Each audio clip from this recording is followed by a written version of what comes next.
ایسے زہرا کے بعد علی کی کمر چھوڑ. علی رو کے فرماتے زہرا کہا تھا نہ میری اتنی کھل کے ولایت، اب بتا میں علی تنہا کیا کروں گا؟ ان سب کا مقابلہ میں اکیلا کیسے کروں؟ زہرا میری تو اولاد بھی بڑی چھوٹی ہے، اب میری ولایت کون پڑھے گا؟ میں جملہ پڑھنے سے پہلے ڈر رہا ہوں کہ حالت کیا بن جائے گی. جب کہا زہرا اب تیرے جانے کے بعد میری ولایت کون پڑھے گا؟ اتنا کہنا تھا بی بی نے زخمی ہاتھ پہلو سے اٹھایا، فرمایا علی خاموش ہو جا، تو کیا سمجھتا ہے کہ اب تیری ولایت لاوارث ہو جائے گی؟ بی بی یہ کہہ کے حجرے کے باہر گئی، اپنی چھوٹی سی بیٹی کو اٹھا کے علی کے سامنے کھڑا کیا، چھوٹی سی زینب کا ہاتھ اٹھا کے علی کے سر پہ رکھا، رکھے گا زینب تیرے سامنے قسم کھا جب تک تیری زندگی ہے میرے تیرے بابے کی ولایت. تڑپ گئی شام کی ملکہ، رو کے کہتی بابا میں وعدہ کرتی جو کام اماں چھوڑ گئی میں کروں. بابا ماں صحابی کے دربار میں گئی تھی، میں شرابی کے دربار. بابا ماں کھلے ہاتھوں سے گئی تھی، میں بدے ہاتھوں سے جاؤں گی. بابا ماں چادر پہن کے گئی تھی، میں بغیر چادر کے جاؤں گی. کوئی سید بیٹھا مجھے معاف کر دینا. بابا ماں چند گھنٹے کھڑی رہی، میں کئی گھنٹے. بابا میں تیری ولایت ہوں.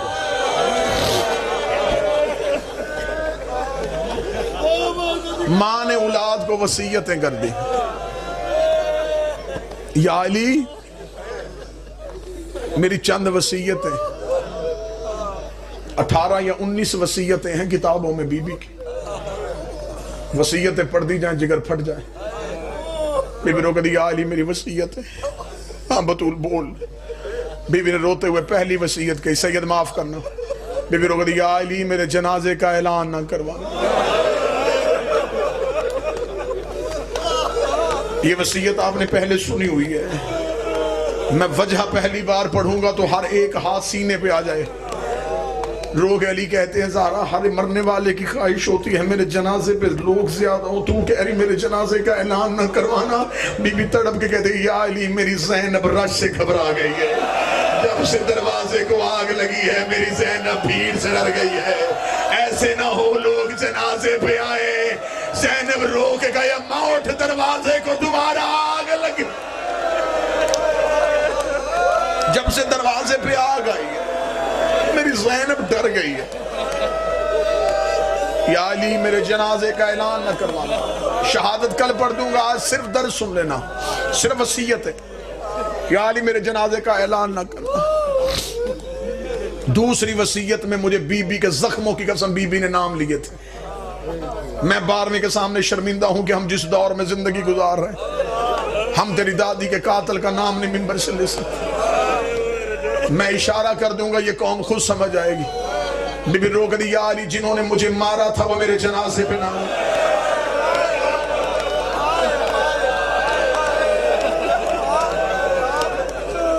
یا علی جنہوں نے مجھے میرے بیٹوں کے سامنے مارا تو میرے جنازے پہ نہ. بطول اگلی وصیت. بطول رو کہتی یا علی میری قبر کا نشان مٹا دیں. اس درد کی وجہ کھول کے پڑھوں تو سید کانپ جائیں. ایک اشارہ چھپا کے پڑھنے لگا ہوں. مجھ پہ سوال کرو تو جو بطول بی بی کے حصے کا ذکر ہے بتا بی بی نے قبر کا نشان کیوں مٹوایا؟ علی کو بطول کی قبر سے وہی خطرہ تھا جو حسین کو اصغر کی قبر کا. اس سے زیادہ پڑھوں گا تو میرا جگر پھٹ جائے گا.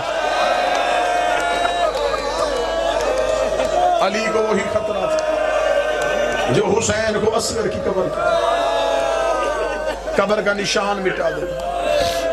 یا علی ہو سکے آدھی رات کے بعد میری قبر پہ آیا کرنا.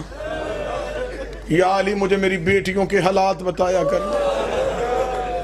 یہ کہنے کے بعد بی بی نے زخمی بی بی نے آنکھیں کھولی. علی کا چہرہ دیکھ کر ایک احسان کرو گے؟ آواز آئی حسین کی اماں حکم کر، یا علی گھر بھی تیرا مالک بھی تو، لیکن میرے بعد دن میں گھر کم آیا کرنا۔ علی رو کے فرماتے گھر میرا ہے کم کیوں آؤں؟ رو کے کہتے میری زندگی میں آتے تھے، میری بیٹیاں میری کمر کے پیچھے چھپ جاتی تھی، رو کے کہتی تھی اماں ہمیں بابے سے بڑی شرم آتی ہے، یا علی تو گھر میں آئے گا اب میری زینب کس کے پیچھے جا۔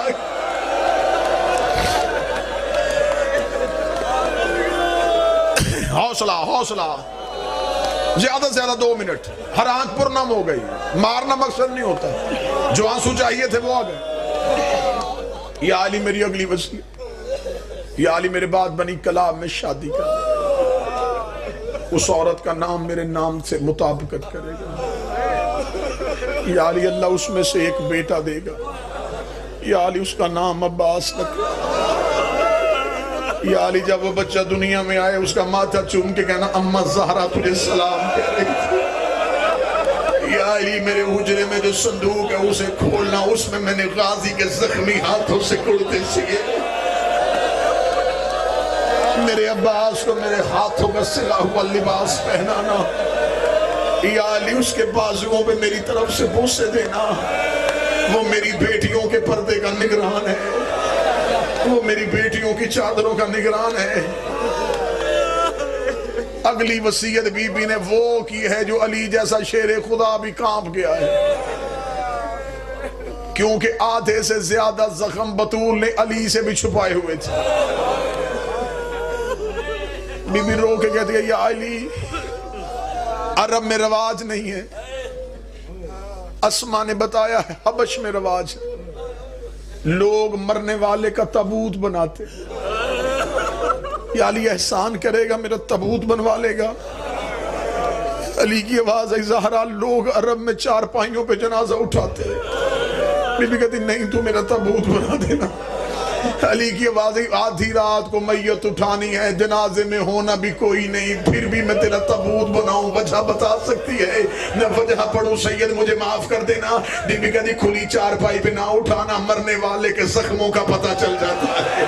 یا علی میں بڑی زخمی ہوں، یا علی میرے زخم بڑے گہرے،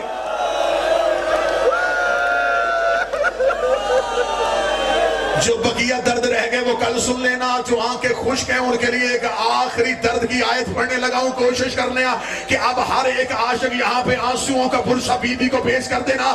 آدھے سے زیادہ زخم بطول نے علی سے چھپائے ہیں، آدھی رات کو علی چھپ چھپ کے حجرے کا پردہ اٹھاتے، زخمی زہرا کو دیکھتے علی اپنے بچوں کو اٹھاتے، گھر کے کونے میں بٹھا کے علی خود مٹی میں بیٹھ جاتے، اپنے بچوں سے کہتے بتاؤ تمہاری ماں کتنی زخمی ہے، بتاؤ تمہاری ماں کو کہاں کہاں درد ہوتا ہے۔ ایک دن حسن کی آواز آئی بابا تو شیر خدا ہے، تو برداشت نہیں کرے گا۔ آواز آئی حسن مجھے درد بتا۔ حسن نے اپنا ہاتھ علی کے سر پہ رکھا، رکھے گا بابا تیری غربت کی قسم ہے کئی راتیں ہو گئی ہیں ہماری ماں نماز میں قنوت نہیں پڑھ رہی، ہماری اماں کے ہاتھ قنوت